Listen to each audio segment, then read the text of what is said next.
You remember that movie, What's Love Got to Do with It? About the singer Tina Turner and her abusive relationship with her husband and manager, Ike Turner. Well, America is Ike Turner, and the rest of the world is Tina, especially the global South. In the beginning in that film, Ike Turner is this cool, handsome, charismatic man, business savvy, charming, with some degree of talent. But he sees much greater talent and potential in Tina Turner. And so he parasitically leeches off of her talent, giving himself a status and a lifestyle that he could never achieve on his own. And of course, he does this through manipulation, bullying, abuse, and violence. Well, that's America to a T. The talent, potential, and of course, the resources of the global South have made America and the West in general rich. And it's made them have a status and a lifestyle that they could have never achieved on their own.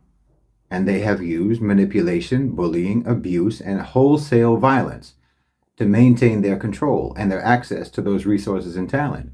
And just like in the film, Tina Turner starts off with a high opinion of Ike, just like the global South used to have a high opinion of America and the West. They believed that they were civilized and advanced, efficient, talented, savvy, and so on, cool and charismatic. There's a tremendous amount of goodwill towards the United States and towards the West, in spite of the continuous abuse and domineering control. Just like a battered wife who tells herself that her monster of a husband actually means well, that he has a good heart, that he loves her, tells herself that the abuse is probably her fault. It's because of her own shortcomings and her own failures. She brought it upon herself. And of course, she tells herself that he will change. And he tells her that too. Well, the global South has been telling themselves this for decades, all of this. Because again, just like in an abusive relationship, America knows how to say the right things. They know how to play with our emotions, how to push our buttons, how to manipulate their way out of accountability for battering, abusing, and terrorizing everyone in the world. But again, just like in the film, how Tina Turner eventually gets fed up and recognizes and acknowledges what a monster Ike actually is, then she leaves him. And that's what the global South is doing right now. We are witnessing and living through that divorce. And just like it was for her, and just like it is for any abused wife escaping an abusive husband, it's a dangerous thing to do. But the fear is gone. And once the fear is gone, the power is gone, the mystique is gone. Because everyone is realizing that the mystique actually only continued to have any influence because it was backed by the threat of violence. We were convincing ourselves that the brutality of the West, of the United States, was out of character.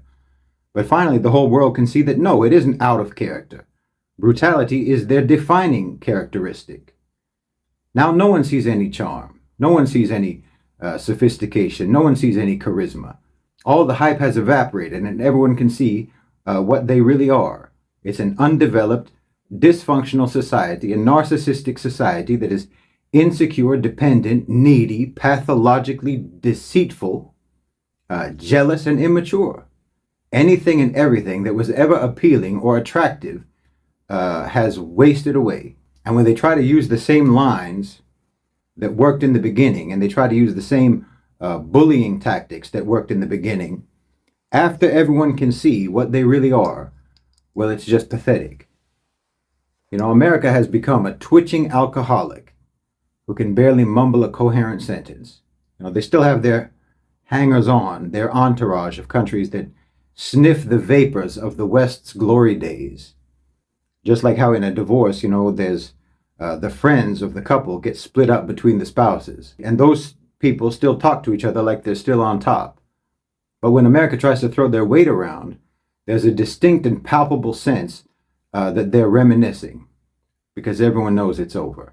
Like, for example, when America tries to gaslight and manipulate the world into thinking that China is going to attack Taiwan. This only works when you can keep people completely shut off from the outside world. The same way, again, that an abusive husband tries to control who his wife can speak to because he wants to ensure that he is her only source of information about the world. That's the only way he can protect his lies. Once she gets away from him and she starts talking to other people, she realizes that he had painted a completely different picture that bears no resemblance to reality. just as a control tactic. Well, America might well believe that China will attack Taiwan because attacking is the only thing that they understand. Because again, all of the even semi-decent qualities that they used to have evaporated, like diplomacy, negotiation, soft power, and so on. So now nothing is left in their minds but violence. But China doesn't operate like that. Nobody operates like that. For everyone else in the world, besides America and besides the Zionists that America supports, war and violence are genuinely the last resort, not the first reflex. And you won't hear anyone talking about a Chinese invasion of Taiwan except America and Americans. Nobody in the region believes that for a second. No one poses a military threat to Taiwan except America. If anything violent happens in the region, everyone is going to know who the perpetrator is. It will be Ike. It'll be America, like it always is. Like I've said before, they've lost the global south. And they're even losing many of their own people because, yes, they are abusive and bullying towards their own citizens. And while many of their citizens may still suffer from essentially battered wife syndrome, and they still believe everything that the government and the mainstream media tells them, there is an increasing number of people who have woken up.